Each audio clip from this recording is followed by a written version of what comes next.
the development of Malaysian politics, since the era of Tun Mahathir until the era of Najib.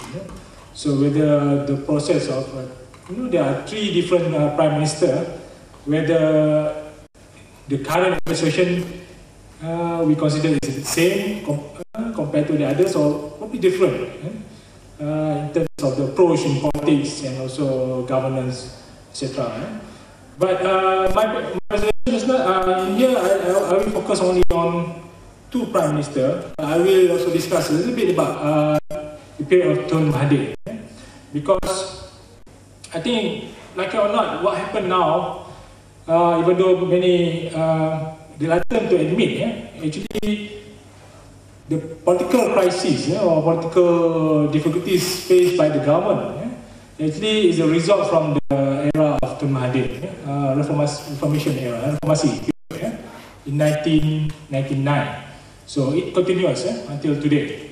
So I think there's only one book that written about this Reformasi generations. I think published by one from the Democratic Action Parties.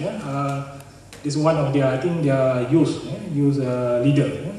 So, okay. The transition, I think Abdullah Hamid Badawi took office in, I think I can discuss about Najib first. Najib took office on 3 April 2009, but like I mentioned just now, the issue, that problem of face in Malaysia is started by Mahathir. And Mahathir realized that, he should resign by year 2003, because there's no, and also there's a lacking in support to the government, because of the pressure from the civil society and opposition, and so the people also want some change in the government. So the Mahathir resigned in 2003, and Abdullah Hamid Badawi took office. And by year 2004, there was an elections where the Barisan Nasional Government, ruling government, managed to win huge, about 91% of the total seats in the parliament. So a huge winning percentage by the government.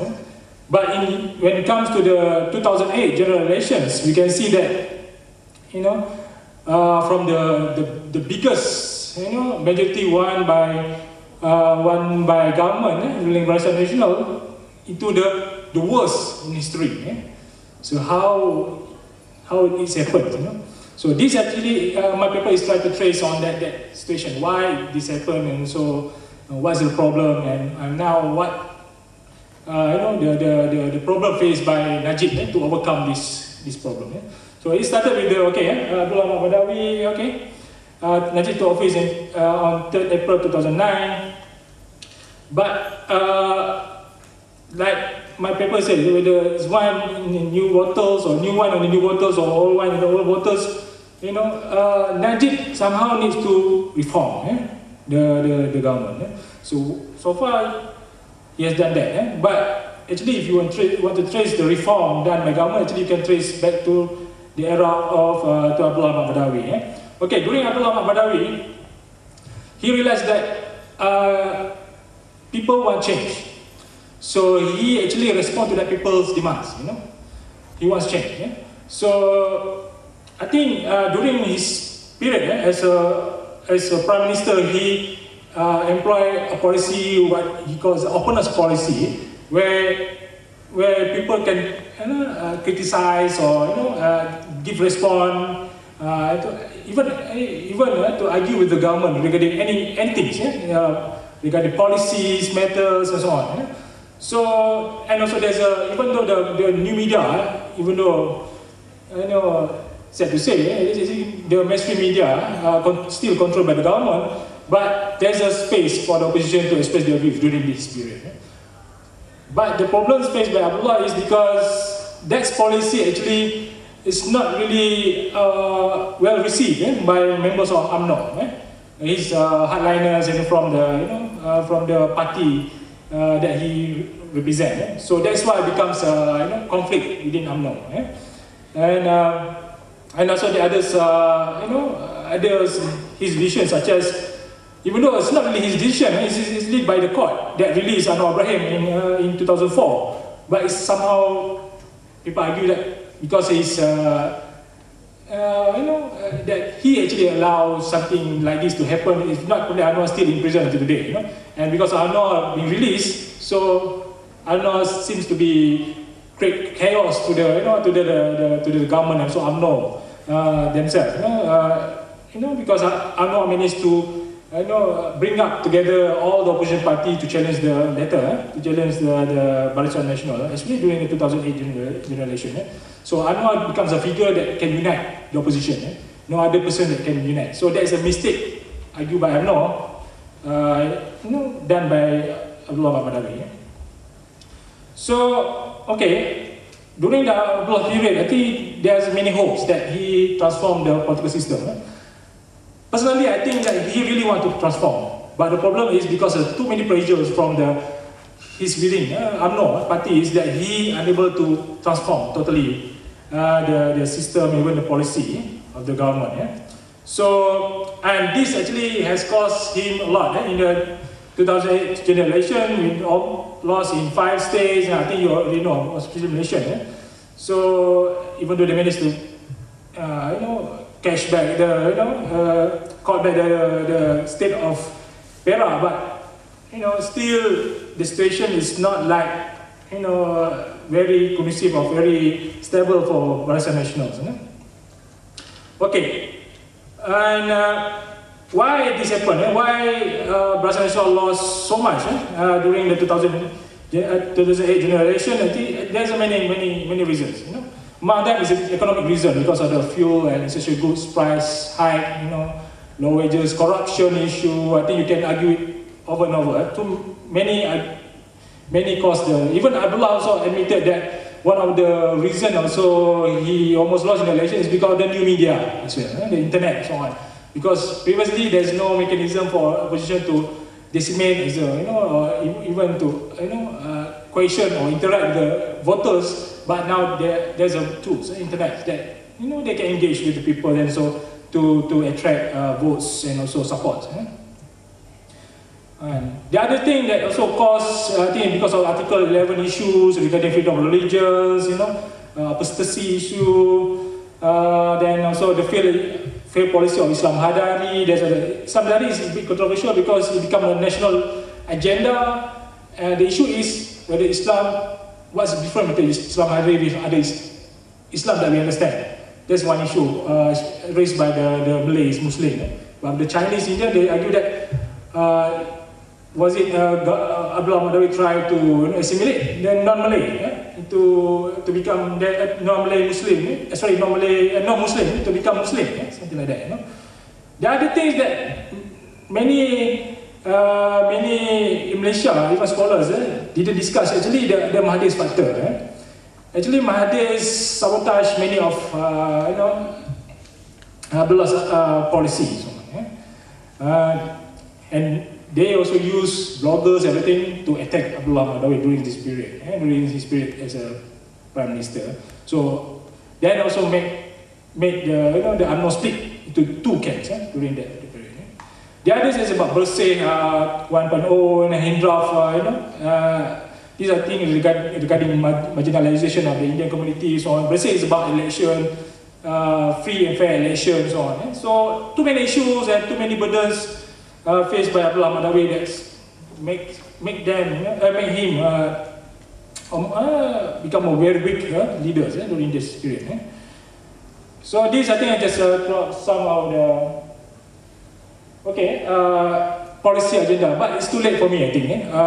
Imposed by Abdullah Badawi. He tried somehow to fulfill his promise during the 2004 general election, to reform the judiciary, anti-corruption agency, then turn into commissions, anti-corruption commissions, and the police. But somehow, for me, I think he failed to reform this. Okay. Now, Najib took over as a prime minister in 2009. So Najib actually, faced so many problems. as well. The most when we study about the elections, who's the group that really against the government during the election? We can trace that there's a youth and also middle class that really against the government in the 2008 general elections. So why they against the government? So there's an issue. They want political reform. They want the abolishments of the repressive law and so on. Then Najib realized this, admit this, and also realized about this, and also that's why I think you know that I think last month he announced to abolish the ISA, so on, several repressive law. Will they become a reality? Probably the future will tell. So the other group that also against the government actually the Chinese. The Chinese feel there are very limited opportunity for them to engage in economy and so on because of the high cost of fuel, cost of living and so on. So Najib also respond to that policy with introducing a growth government transformation plan, the economic EEP, economic I don't know the exact word, something plan on economic, the stimulus package and so on. So this is to respond to the Chinese that they say that our government willing to reform and also they can participate in the economy. So but so far I think very limited number of Chinese go back to support the Barisan Nasional. This is also lacking of the other component party like MNCA, Gerakan to generate support from this community. So the other thing is opposition Pakatan Rakyat, so from Buku Jingga. Now actually many argue that government copy it. Among the issue is the abolishment of ISA, and also the abolishment of tolls, so on. The others, India also seems like there's the government policy on for the Indians. So this also probably the problem of the government now. The other thing you can look through here, I have to catch just a big number of time for me to speak, so I have to go fast. So there's other policy of One Malaysia to unite the race in terms of race relation in Malaysia, to unite all Malaysians. So but like Abdullah Mahmud Najib also faced the same problem with the hardliners with the UMNO, that pressure Najib to become more right wing, meaning that going to right, towards right, rather than to be the center, to please all others, race.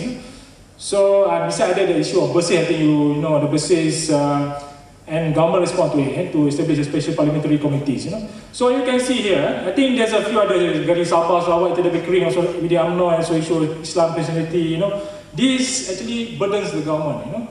So how, in order to, if Najib thinks to win the next election, to win big, not to win just a simple majority like before, you need to resolve this issue and also to come up with a good policy that can please everybody. But even though it's very difficult. So okay, this I told you many of the discussion and so on. But back, if you want to study why there's a change in society, there's an argument that I always discuss with my colleagues on. Actually, what happened is, even though we talk about the reformasi generation, actually it's the society already changed. Nation society already changed to a new society. I think if you study about Maslow hierarchy of needs, you can see that the more you are prosper, the more you demand new things. So now the people want to demand political freedoms and also freedom of speech, something like that. But also I used to study about Habermas, public sphere, and also deliberative democracy, meaning that people want to engage with the government, unlike before. They just listen to the government, but now they want to engage for their future. Something like that. Okay, thank you very much. Have any questions?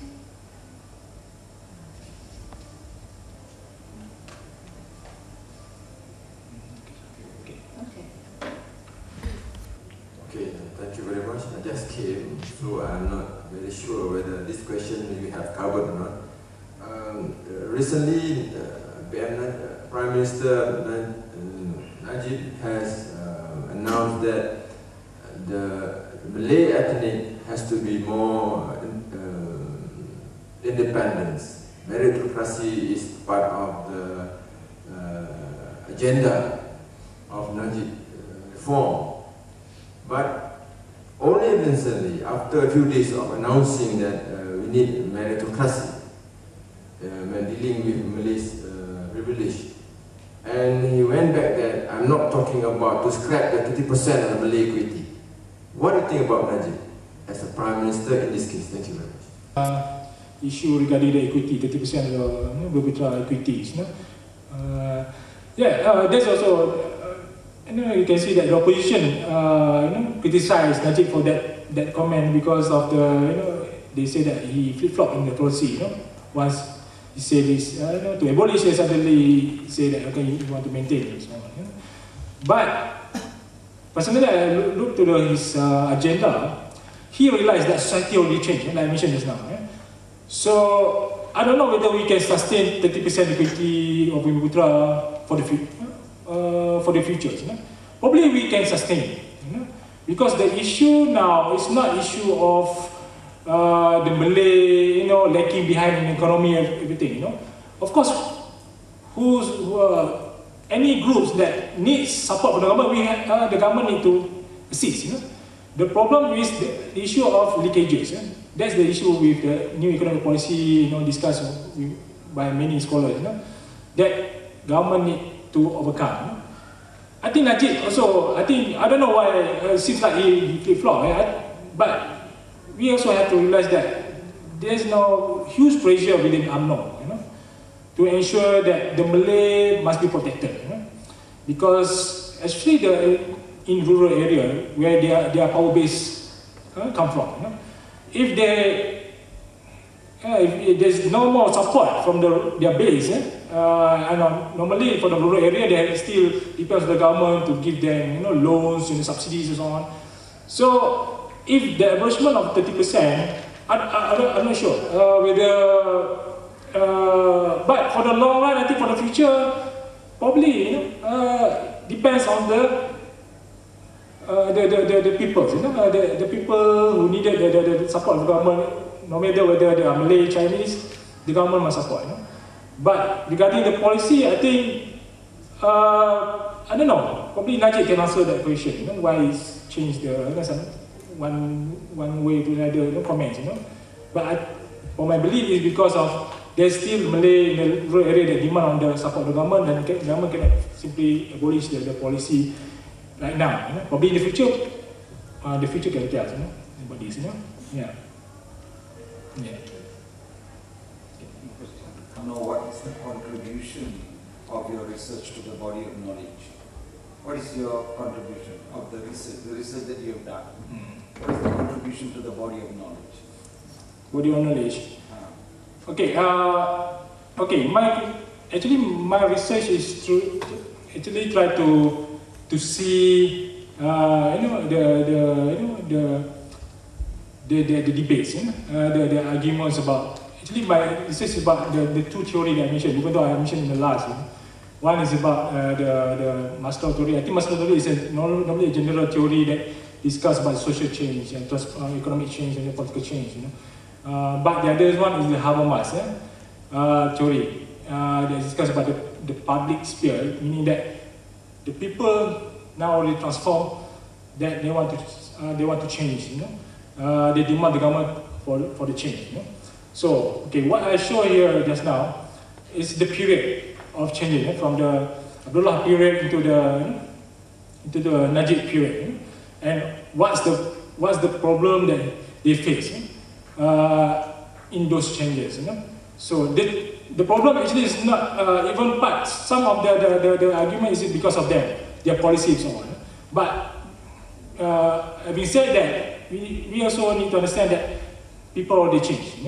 They cannot simply implement policy like during Mahathir, really semi-autocratic, with harsh policy, everything. So, for example, like I say, why the government want to abolish it? Because they realize that this Cold War policy cannot be sustained, forever.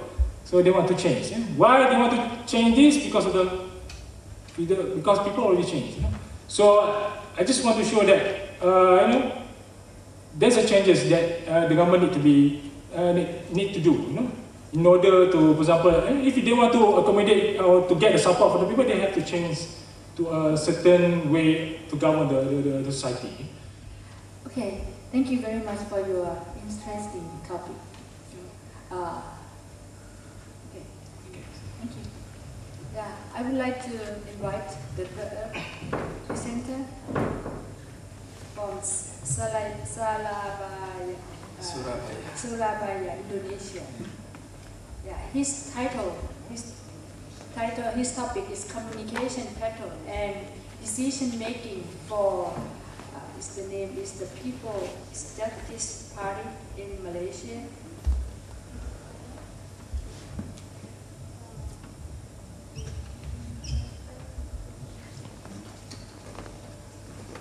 Thank you, Madam.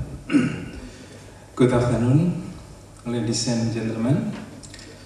My topic is communication pattern and decision making in Parti Keadilan Rakyat, the People's Justice Party Malaysia.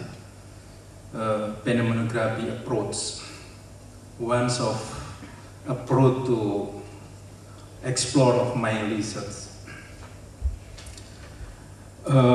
My name Gatot Priwidodo and Dr. Hasan Abu Bakar and Cik Su Mustafa is my supervisor. Now I'm PhD student in University Utara Malaysia. What is background of my study? We know that there are various types of organizations in the world, starting from small-scale organization until the giant ones, from educational category, religious movement to government agencies. Almost everybody has the freedom to form organization, the way to join in or have an ally with others. All depend on the mission, objective, structures, and procedure for the working of the organization.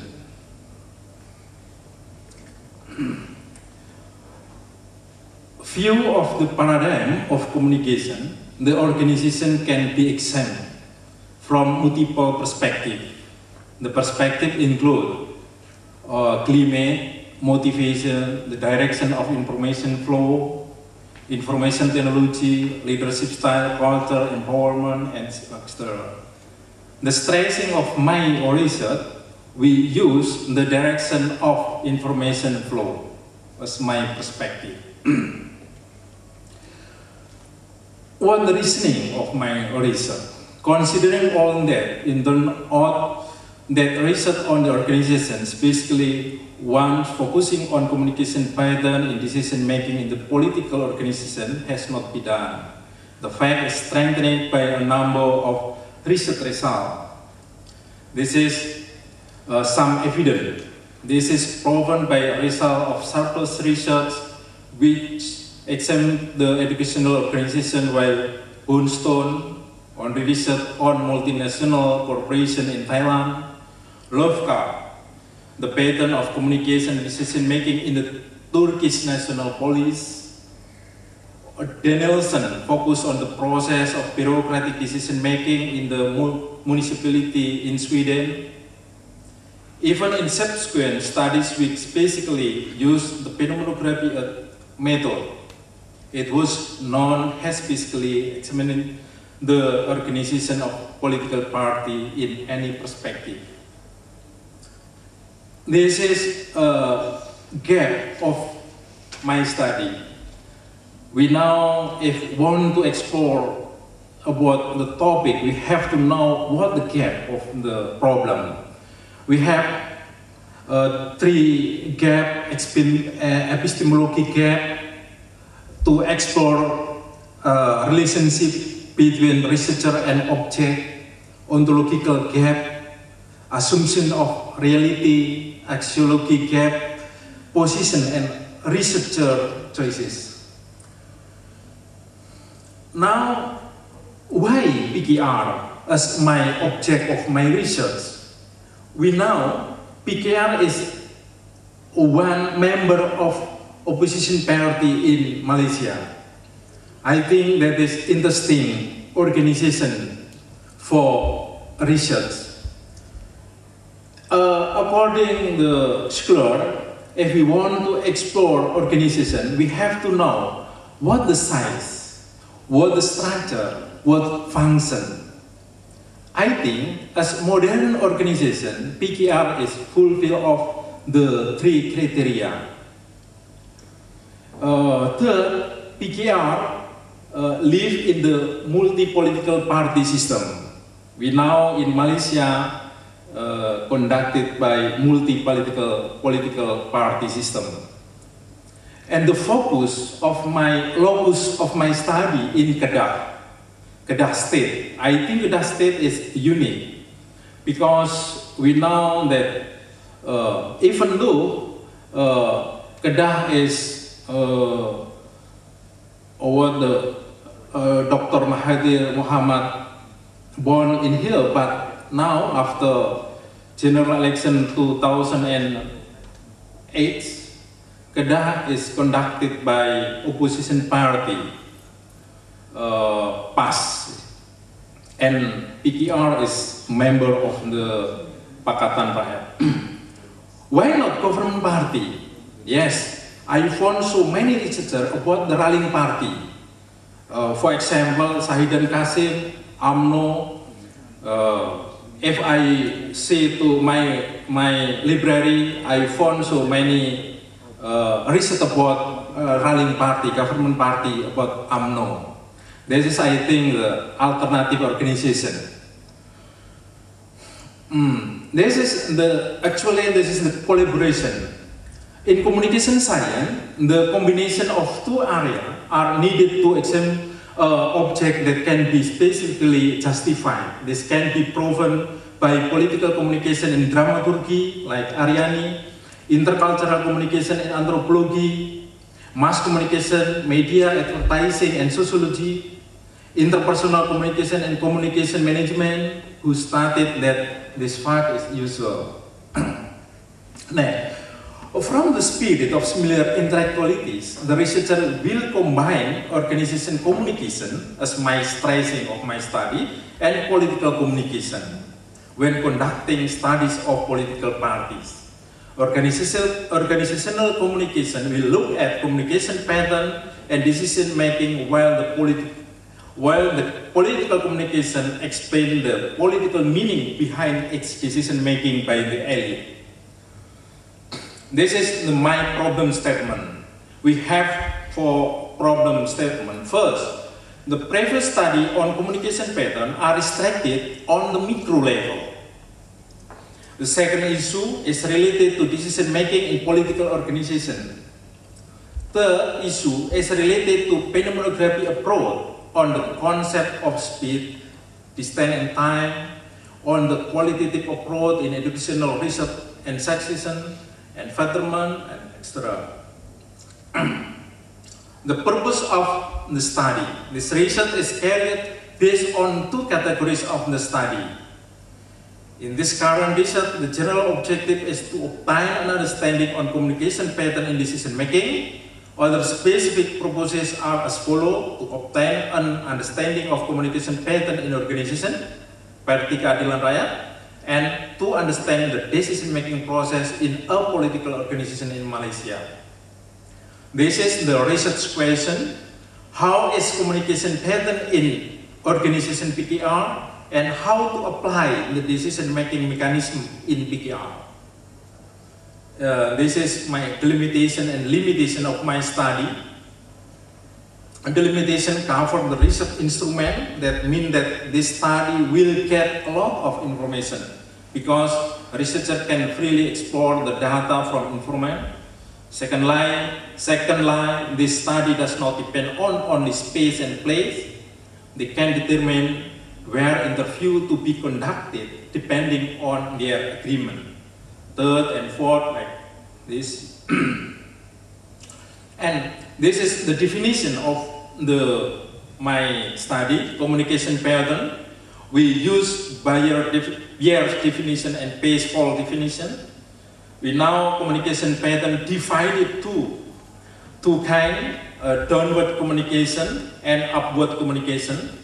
Downward is in an organization mean that information flow from position of higher authority to those of lower authority. Upward communication in organization means that information flow from lower level subordinate member to higher level. What decision making? According to Rove and Bulgadris and Martinson, decision making and the process of decision making depend on many factors, including the context, experience, and also authority. This is, we jump to literature review. This is the conceptual mapping of my study. We know that every talk, every research about communication organization, we have to use perspective of organization communication. We use Jablin perspective. I think this is the property of organization communication. According to Jablin, perspective organization communication divided for mechanism, psychology, symbolic and system. And then to typology, formal, informal. We know that political organization include formal organization. Now we don't to next political organization is formal organization and has special purpose. This is formal, informal, contact, experience, authority. Now this is my methodology, research design paradigm in interpretive, constructive, method qualitative, approach phenomenography, object of research.